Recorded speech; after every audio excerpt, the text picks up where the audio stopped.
If, like me, you've dead-ended your team into game week 29 and are now looking to hit that wildcard button, don't worry, I've got you covered with the ultimate guide in today's video. Before we dive into today's team for the Game Week 30 wildcard draft, I just want to say that we're trying to hit 5,000 subscribers by the end of the season, so if you do want to help me hit that goal, be sure to like, comment, and of course the main one being subscribe to help us hit that goal. Right, starting off in goal and wasting no time, we are going to go for Kelleher for Liverpool. Alisson's injury does look like it could be a few more weeks away from him potentially being back, so I think Kelleher and Areola are a very nice goalkeeper pairing to go for, 3.7 and 4.2 million respectively. And as I've said throughout the course of this season, I actually don't think goalkeepers are like extremely overly important in the game at the moment. You know, it's kind of just picking a goalkeeper that manages to pick up saves, some bonus points along the way, and if you get lucky, they keep a clean sheet or potentially a penalty save as well. So I don't think goalkeepers matter too much. Liverpool's fixtures post game week 30 are pretty decent as well. Brighton, Sheffield United, Manchester United, Crystal Palace, Fulham, West Ham, and then going into Tottenham. West Ham's as well, they're not as good, but there's definitely some very strong fixtures in there that you would want to probably play them. Maybe the Wolves game, Fulham, Crystal Palace, teams like that. But I imagine Kelleher is probably going to remain the #1 pick throughout the next few kind of 5 to 6 game weeks anyway. But like I said, goalkeepers this season don't seem overly important for me in the game. Right, let's move on into the back line. We're going to start off with Robinson from Fulham. Now, Fulham have been on an incredible run since the turn of the year. Only lost 3 Premier League games. All of those games very, very close as well. Played some top teams along that period. Beat the likes of Manchester United and absolutely battered Spurs off the pitch yesterday. Anthony Robinson does have the best kind of attacking data kind of set over the past 10 game weeks as well, so kind of looking more longer term, I think he is probably up there as one of the better options. Castagna as well is also a very nice option. Both of those play wing backs. Fulham's football as well, very expansive, very like nice to watch on the eye as well, and they've got some pretty good fixtures coming up for them. Sheffield United in game week 30, Nottingham Forest, Newcastle, West Ham, then it's Liverpool, but then it's Crystal Palace and Brentford. So a very nice, easy, long-term hold. Switch him out for the difficult games, probably with Gabriel. You've also got Charlie, 1-pointer on the bench as well. So, you know, you can just mix and match. But I think Robinson could be, you know, a very easy player just to hold for 4.5 million.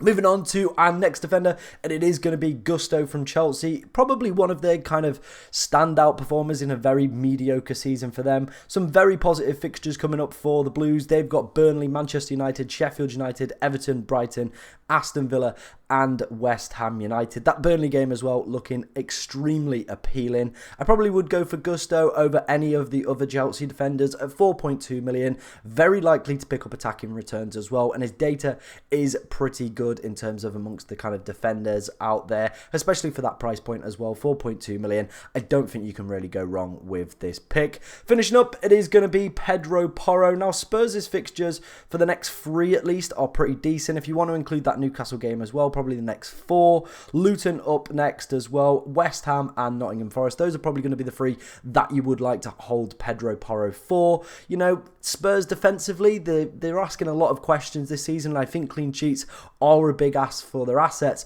And when you are paying a little bit more of a premium price, you know, and you know, if Pedro Porro isn't getting the attacking returns, is he going to be worth it? That is potentially a question to be had. You could obviously put Gabriel in there, then obviously have Saliba as well. Go for the double up of Arsenal defenders, because over the past 5 game weeks, they are top for XG conceded. So it would be a very good defense to go and invest in. But Pedro Porro for me, he is a bonus point magnet. We can see what he can do when he does get his attacking returns, and if Spurs can keep a clean sheet, is on for some mega hauls. So I think for the next 3 weeks, I would take a little bit of a gamble on him, have a little bit of fun, hope that he can deliver, hope Spurs can deliver and bounce back after that disappointing result against Fulham yesterday. But like I said, there is that option to go for the 2 Arsenal defenders with their positive run in as well. Back that top defence and hope that they can keep a clean sheet during that period. Right, we're going to move on to our midfielders. We're going to start off with Bukayo Saka. I loosely touched on it there, the Arsenal strong fixture run coming up. They've obviously got Manchester City in game week 30, a difficult game for them, probably a huge game in terms of the title and potentially where, you know, Arsenal's ambitions and kind of focus is going to lie for the rest of the season. But they've got City, then it's Luton, Brighton, Aston Villa, Wolves, Tottenham and Bournemouth, a very strong running for them. Saka as well has been very, very good since the turn of the year in the Premier League for Arsenal. My only concern with Arsenal players is obviously the Champions League, that huge tie against Bayern Munich coming up in April for them. So massive, massive games for the club and for some of these players as well. So maybe we might see a little bit more rotation, maybe a couple of drop-off performances in some of the lesser games in Premier League football, maybe some reduced minutes, maybe an increase in injuries as well. So just do bear that in mind when picking players that do have European football coming up towards the back end of this season, because if you feel maybe Arsenal lose that City game, then maybe lose another few games as well, their focus might completely shift from the Premier League all onto the Champions League. So do just keep that in mind if you are potentially thinking about the double up or even potentially the triple up on Arsenal assets. Moving on to a man who has no European football but definitely should be playing in it. It is Cole Palmer. He is Chelsea's key man, isn't he? He's helped them over the line in the FA Cup today.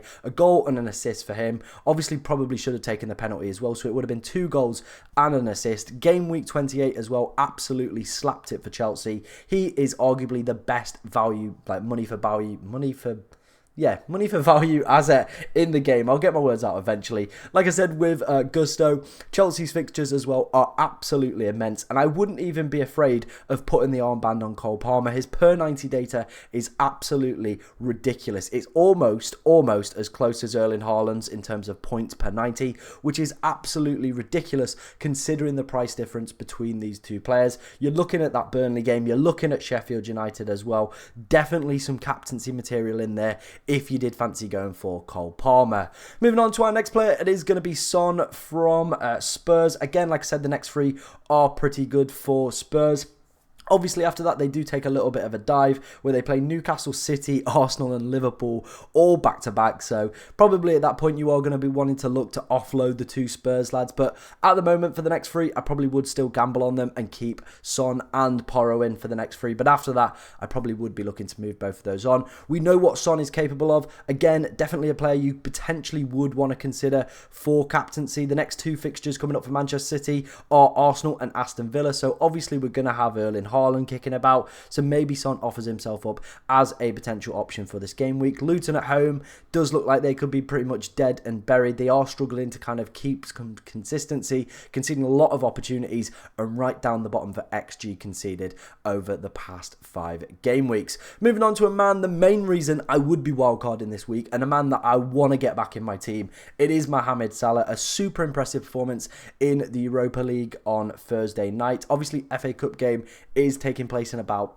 10-15 minutes or so from the time of being recorded, so just make sure he is fully fit and available for that one. But Brighton up next. Obviously they've struggled to keep clean sheets throughout the course of this season. Then Sheffield United in game week 31, so a very, very easy captaincy. The fixtures after that as well: Manchester United, Crystal Palace, Fulham, West Ham and Tottenham.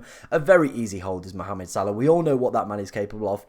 And again, does offer us another quality captaincy option to go for outside of Erling Haaland. Breaks up the game a little bit. You feel potentially people that are holding off on a wild card might potentially struggle to get Salah in for the next few weeks. You know, obviously their budget's going to be kind of tied around a few different players. If they're not activating that wild card or have already used it, this could be an absolute goldmine and get you some crucial rank gains. Potentially going with the Salah captain for the next 2 game weeks could have consequential events. Is that the right word? Consequential impacts on your team. I'm struggling with the words today. Just bear with me, okay?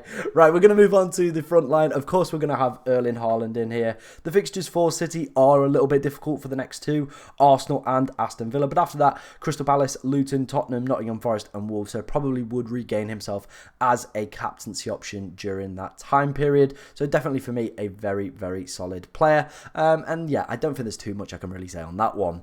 Moving on to Ollie Watkins. Now this one potentially could be a little bit controversial. Villa's fixtures are a little bit ropey. Obviously their progression in the Europa Conference League is having an impact on obviously players' performances in the Premier League as well. We saw it last week at the time of recording as well. Villa are currently 1-0 down to West Ham, so it does look like they are struggling to potentially manage the minutes and performance levels after Europa League football, so just do bear that in mind. But for me, Ollie Watkins is a very solid player. I feel very comfortable playing him against the top 6 sides as well, the likes of Arsenal and Manchester City, who he does have coming up in his next 5 fixtures. He is on course to become one of the highest scoring non-premium assets in the game as well. So for me, I think he's a very easy hold till the end of the season. Right, finishing up, it is going to be Muniz from Fulham. The lad cannot stop scoring. Over the past 5 game weeks, he is the second highest scoring forward in the game, only behind Ollie Watkins, who was immense for periods over that period. But yeah, for me, he's been absolutely slapping it.